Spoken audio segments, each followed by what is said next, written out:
दोस्तों नमस्कार, मैं जगन्नाथ गौतम देश रोजाना यूट्यूब चैनल पर आपका स्वागत है। दोस्तों, पिछले हफ्ते जो संसद का सत्र चला और समाप्त हुआ वो ज़्यादातर उपराष्ट्रपति जगदीप धनखड़ जी की मिमिक्री के ऊपर ही सारा सत्र लगभग भेंट चढ़ गया।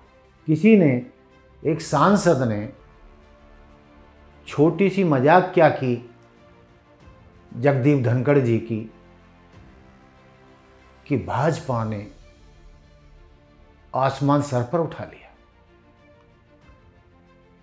संसद, एक तरीके से संसद सत्र पूरा तबाह हो गया और भारत के इतिहास में ऐसा पहली बार हुआ कि एक नेता की मिमिक्री करने पर, जगदीप धनखड़ जी देश के उपराष्ट्रपति हैं लेकिन नेता हैं, उनकी सारी जिंदगी नेतागिरी में गुजरी है, तो किसी भी नेता की मिमिक्री करना, कोई छोटा मोटा मजाक करना आम बात है। जनता यदि नेताओं को सर आंखों पर बिठाती है, उन्हें सिंहासन सौंपती है, तो जब लोकतंत्र में यही नेता जनता की आकांक्षाओं पर खरे नहीं उतरते हैं तो उन पर सड़े हुए अंडे, टमाटर भी फेंके जाते हैं। तो ये तो राजनीति का खेल है। लोकतंत्र में जनता जिन नेताओं को सर आंखों पर बिठाती है, यदि वो समाज की आकांक्षाओं पर खरे ना उतरें, देश की जनता की आकांक्षाओं पर खरे ना उतरें, तो उनको सिंहासन से उखाड़ भी फेंकती है।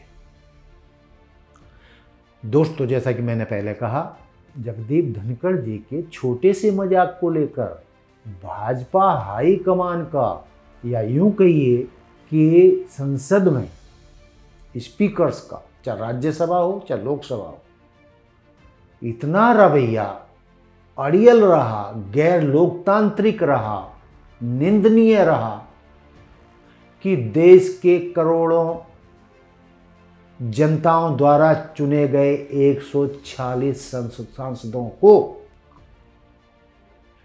संसद से निलंबित कर दिया गया।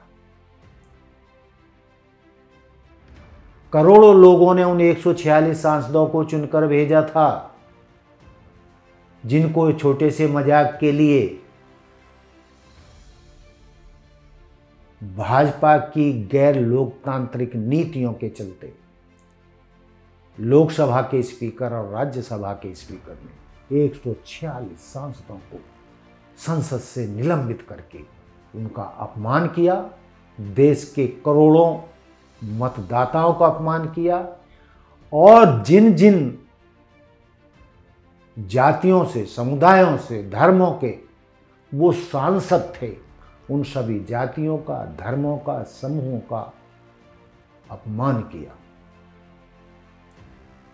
उसके बावजूद इस मजाक का भाजपा सरकार ने फायदा उठाना चाहा कि राष्ट्रपति धनखड़ जी जाट समुदाय से हैं, तो ये देश के सारे जाट समुदाय का अपमान है। लेकिन दोस्तों, ये नीति उनके काम नहीं आई, पासा पुट्ठा बह गया।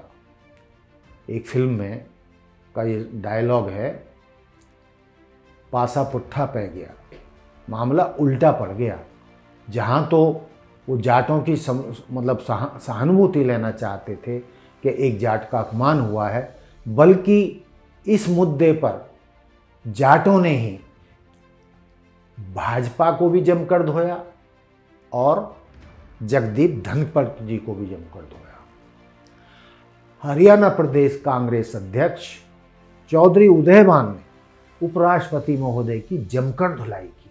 उन्होंने पत्रकारों से बातचीत करते हुए कहा कि एक तरफ जगदीप धनखड़ जी ये दावा करते हैं कि मैं जाट हूँ और पूरे देश के जाट समुदाय का अपमान है ये मेरी मिमिक्री करना, तो उस समय धनखड़ जी को ये याद नहीं आया था जब हजारों किसान आंदोलन कर रहे थे और उसमें 80% जाट थे। उन पर अत्याचार हो रहा था। दिल्ली में उनको घुसने नहीं दिया जा रहा था आंदोलन करने के लिए। बैरिकेड लगा दिए गए थे, सड़कें खोद दी गई थीं, सरिये लगा दिए गए थे। वो लगभग 1 साल चले उस आंदोलन में। हर महीने सैकड़ों किसान बीमारी से, धूप से, ठंड से मर रहे थे। तब उपराष्ट्रपति कहाँ थे? तब उनका जाट प्रेम क्यों नहीं जागा था? जब उनको क्यों नहीं याद आई थी कि हजारों जाट जो किसान के रूप में कार्य कर रहे थे, आंदोलन कर रहे थे, उन पर लगातार अत्याचार हो रहा था। और वो जाट इतने जाट हितैषी हैं, इतने जाटों के हितैषी है, तो उनको तुरंत बयान देना चाहिए था, तुरंत अपने पद से इस्तीफा देना चाहिए था कि किसानों और मजदूरों के साथ, उसमें भी 80% मेरे जाट समुदाय के लोग हैं, उन पर अत्याचार कर रही है सरकार, तो मैं ऐसी पद को और कुर्सी को ठोकर मारता हूं और मैं अपने किसान भाइयों के साथ हूं। लेकिन उन्होंने ऐसा नहीं किया। प्रदेश अध्यक्ष चौधरी उदयभान कहते हैं कि राकेश टिकैत जब दिल्ली के बॉर्डर पर किसानों पर अत्याचार हो रहा था, उन पर लाठियां बरसाई जा रही थी, उनको खालिस्तानी कहा जा रहा था, उन पर कौन कौन से आरोप लगाए जा रहे थे, और आंसू भर के राकेश टिकैत जो किसानों के नेता हैं, जार जार रोए थे कि उनको ख़त्म करने की प्लानिंग ये सरकार कर रही है। तो तब धनखड़ जी आपको जाटों का ख्याल नहीं आया था? तब आप कहाँ थे? तब तो आप कुर्सी से चिपके हुए थे, तब तो आपकी जुबान बंद थी, तब तो आप एक बयान तक नहीं दे रहे थे। तो ये दोगली नीति नहीं चलेगी। इस चौधरी उदयभान यहीं नहीं रुके, उन्होंने कहा कि जो पहलवान बेटियों के साथ अत्याचार हुआ, उन्हें महीनों सड़क पर आंदोलन करना पड़ा, पुलिस ने उन पर अत्याचार किया, देश का सम्मान बढ़ाने वाली, ओलंपिक मेडल लाने वाली जाट महिला पहलवानों की गर्दनों पर जूतों से उन्हें रौंदा गया, पुलिस ने बूटों से उनके गले पर रख के उनको मारने की कोशिश की गई, फिर भी उनके साथ न्याय नहीं हुआ। एक शब्द किसी ने नहीं बोला, प्रधानमंत्री नहीं आए, कोई मंत्री नहीं आया, कोई महिला नेता उनके आंसू पहुंचने नहीं आई। ना आप आए, ना आपका बयान आया, ना आपका जाटों के लिए दिल पिघला। तब आप धनखड़ जी कहाँ थे? तो चौधरी उदयभान जी कहते हैं कि जिस टाइम ब्रजभूषण के साथी संजय सिंह को कुश्ती महासंघ का प्रधान चुना गया, अध्यक्ष चुना गया, तो जिस तरीके से ब्रजभूषण ने खिल्ली उड़ाई थी कि मैं ही हूँ, मेरा किसी ने कुछ नहीं बिगाड़ा, उनका बयान भी टीवी पर चला और वो एक खतरनाक हंसी हंस रहे थे कि लो, मैंने अपने ही आदमी को कुश्ती महासंघ का प्रधान बना दिया और संजय सिंह प्रधान है तो ये समझो मैं हूँ। और वो बता रहे थे कि कुश्ती महासंघ मेरे ही इशारों पर नाचेगा। इन हालातों को देखकर साक्षी जो पहलवान हमारा मान है, सम्मान है, देश के लिए मेडल लाने वाली पहलवान है, उसने प्रेस कॉन्फ्रेंस में जार जार रोते हुए कुश्तियों से संन्यास लेने का फैसला किया। तब धनखड़ जी, आपकी आंखों में आंसू नहीं आए कि वो जाट बेटी थी, उसके साथ अत्याचार हो रहा था और दोबारा फिर ब्रजभूषण के ही आदमी को, उसके ही डमी संजय सिंह को कुश्ती महासंघ का अध्यक्ष बना दिया गया? आपने कोई हस्तक्षेप नहीं किया, आपने एक बयान नहीं दिया। तो भाजपा ने ये सब क्यों किया? 146 सांसदों को क्यों बर्खास्त किया, क्यों निलंबित किया? कि एक जाट का अपमान हुआ है और जाट, देश भर के जाटों के वोट बटोरने के लिए लोकसभा चुनाव में ये सब नौटंकी की गई। लेकिन एक तो मैंने बता दिया कि प्रदेश कांग्रेस के अध्यक्ष चौधरी उदयभान जी ने जगदीप धनखड़ जी को आड़े हाथों लिया और उनकी खिल्ली उड़ाई। बल्कि उन्होंने तो यहाँ तक कह दिया कि आपने देखा होगा, सभी जानते हैं कि जगदीप धनखड़ जी झुककर चलते हैं। तो उन्होंने कहा कि वो जिस मुद्दे पर जाटों का समर्थन चाहते हैं भाजपा के लिए, वो उस मुद्दे में कोई दम नहीं है और ना ही धनखड़ जी में कोई दम है। ना धनखड़ जी की बात का देश के जाटों पर कोई असर होने वाला नहीं है, क्योंकि झुका हुआ जाट और टूटी हुई खाट किसी काम के नहीं होते धनखड़ जी। अब आपका समय बीत चुका है। जाटों के लिए आपने ऐसा कुछ नहीं किया जिसके लिए जाट समुदाय आंसू बहाएं। और ध्यान रहे, देश के जाटों ने तय कर लिया है कि वो भाजपा की खाट आने वाले लोकसभा चुनाव में खड़ी करके रहेंगे। ये तो प्रदेश कांग्रेस के अध्यक्ष जी की बातें थीं। इसके अलावा कई युवा जाटों ने, युवकों ने बहुत खिल्ली उड़ाई है जगदीप धनखड़ जी की। कोई भी उनकी बातों में नहीं आया और ना ही उनको अपना एक तरीके से प्रतिनिधि माना और ना ही ये माना कि जगदीप जी की मजाक करने से देश के जाटों का अपमान हुआ है। एक युवा ने तो उनको खूब धोया। वो कहता है, युवक, वो ही नहीं, कई युवक कहते हैं कि धनखड़ जी आप ये दिखाओ, आप कोई सर्टिफिकेट दिखाओ कि आप जाटों के प्रतिनिधि हैं और जाट आपको अपना प्रतिनिधि मानते हैं और जाटों ने आपको कोई सर्टिफिकेट दिया है। ये जाट युवा कहते हैं कि आपकी कोई इंसल्ट नहीं हुई, भगवान ना करे कोई बीमारी आपको हो जाए तो क्या देश के सारे जाटों को बीमारी से ठीक होने के लिए दवाई लेनी पड़ेगी? आपको खुदा ना खास्ते पथरी हो गई तो क्या आपके साथ साथ देश के लाखों करोड़ों जाटों को भी पथरी का ऑपरेशन कराना पड़ेगा? उन्होंने कहा कि आपने 36 बिरादरी के 146 जाट सांसदों को अपमानित करके संसद से निलंबित कर दिया।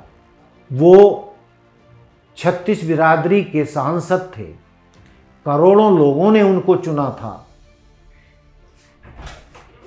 36 बिरादरी के लोग थे।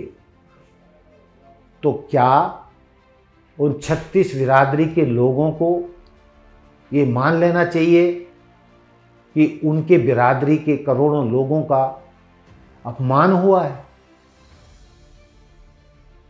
जिन धर्मों के, अलग अलग धर्मों के सांसदों को आपने निलंबित किया है, तो क्या देश को मान लेना चाहिए वो उनकी जातियों का अपमान हुआ है या उनके धर्म के सांसदों का नाम अपमान हुआ है या उनके धर्म के मानने वाले मतदाताओं का अपमान हुआ है? तो धनखड़ जी, आपने तो इतने बड़े देश का करोड़ों लोगों का अपमान किया है 146 सांसदों को निलंबित करके, जिनको करोड़ों लोगों ने चुनकर भेजा था। ये युवा किसान नेता, किसान युवक बार बार कहते हैं कि तब आपको किसानों की याद नहीं आई जब सैकड़ों किसान दिल्ली के बॉर्डर पर आंदोलन करते करते मर रहे थे और मोदी जी की दिल नहीं पसीज रहा था उन किसानों के हक में संवेदना में मोदी जी ने आज तक एक शब्द नहीं कहा।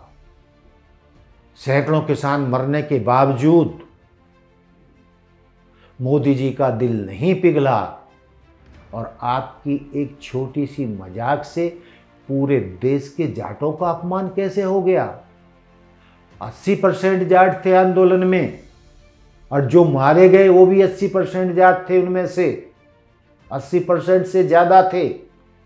आपकी सरकार ने उनको खालिस्तानी बताया, उनको आतंकवादी करार दिया, उन पर जुल्म ढाए, उन पर 1 साल तक झुकाने की कोशिश की। लेकिन किसान मजदूर नहीं झुके, देश के किसान नहीं झुके और पूरे देश के किसानों ने ये तय किया है, ये फैसला किया है कि इस बार लोकसभा के चुनाव में देश के जाट भाजपा की खाट खड़ी करके रहेंगे। जगदीप धनखड़ जी का जाटों के उससे कोई लेना देना नहीं है। उनका जाटों के सम्मान के लिए उन्होंने कोई कार्य नहीं किया। उन्होंने सरकारी सुख सुविधाओं को भोगा है। जाटों के लिए उन्होंने कोई आंदोलन नहीं किया या आंदोलनरत किसानों और मजदूरों का सहयोग नहीं किया, उनके हक में एक शब्द नहीं कहा। और आप जाटों का अपमान करने वाले, किसानों का अपमान करने वाली सरकार में सुख सुविधाएं भोगते रहे। तो जाट आपके साथ नहीं है और भाजपा की खाट खड़ी करने को देश भर के जाट तैयार हैं। आप भी कितनी कोशिश कर लेना, कोई भी आपके कहने में नहीं आएगा। और जैसे जैसे समय बीत रहा है वैसे वैसे जाटों का जो थोड़ा बहुत भी भाजपा के प्रति लगाव था वो लगाव खत्म होता जा रहा है। और ये जो लगाव खत्म हो रहा है और जो जाटों पर, मजदूरों पर ये जो सरकार ने काम किए हैं, किसान मजदूरों के खिलाफ जो कानून बनाए गए हैं और उनकी मांगें आज तक नहीं मानी गई हैं, ऐसी सरकार का जाट मजदूर, किसान और जाट साथ देंगे।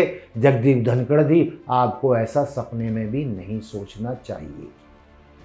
तो दोस्तों, इन सब बातों से ये तय हो गया है कि जगदीप धनखड़ जी के अपमान को मुद्दा बनाकर जो भाजपा सरकार देश भर के जाटों के वोट लेने का प्लानिंग कर रही थी, वो एकदम पूरी तरीके से खेल फ्लॉप हो गया है। तो दोस्तों, ये था मेरा मुद्दा कि जगदीप धनखड़ जी की छोटी सी मजाक के बारे में देश भर के किसान क्या सोचते हैं, ज़्यादातर किसान क्या सोचते हैं। और किसानों ने ये भी बता दिया, जाटों ने ये भी बता दिया कि धनखड़ जी आप हमारे प्रतिनिधि नहीं हैं, आपका अपमान देश के जाटों का अपमान नहीं है। आप एक तरीके से सरकारी जाट हैं, सरकारी सुविधाएं भोग रहे हैं और जाटों के हक में आपकी जुबान से एक शब्द नहीं निकलता है। तो दोस्तों, ये थी देश के जाट समाज की अंदर की आवाज़ जो उन्होंने बताई है।